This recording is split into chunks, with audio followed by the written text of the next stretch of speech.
So today I thought I'd talk about how you can customize Procreate for your workflow. There's different settings you can do for different finger taps and different tools that might make Procreate maybe not easier for to use, but smoother for you to use. For example, for me, I have it set to do the 2-finger undo, 3-finger tap for redo. Then there's this little thing right over here, this little kind of square button. And by default, if you tap it, it pulls up the color picker, and you can slide that circle around to a color that you're looking for and then let go, and then that's the color you end up drawing with. But it can also be set for other things. The way you get to those settings is you go to the actions menu that looks like a wrench.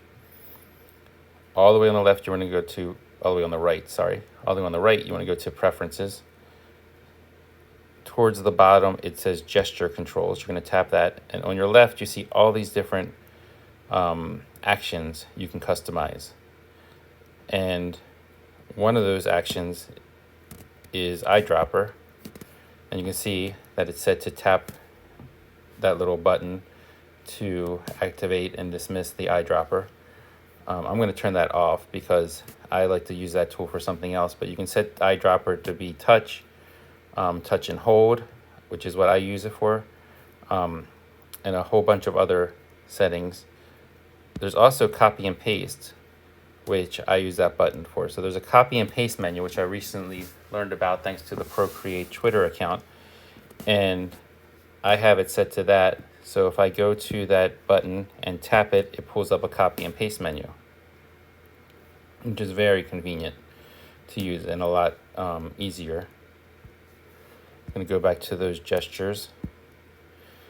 You can set a action for the smudge tool to activate the eraser, assisted drawing. You can set a gesture or a touch for a quick shape. There's something called quick menu.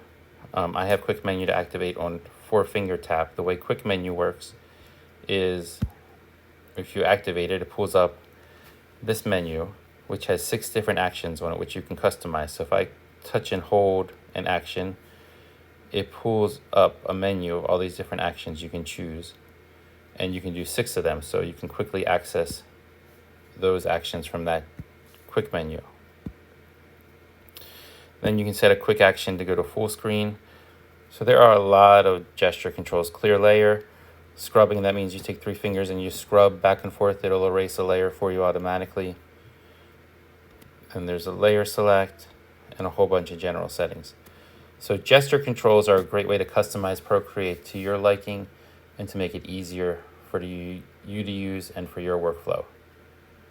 Hope you find this video helpful. If you do, thanks for subscribing, liking, ringing that bell so that you don't miss another video, and I'll see you next time.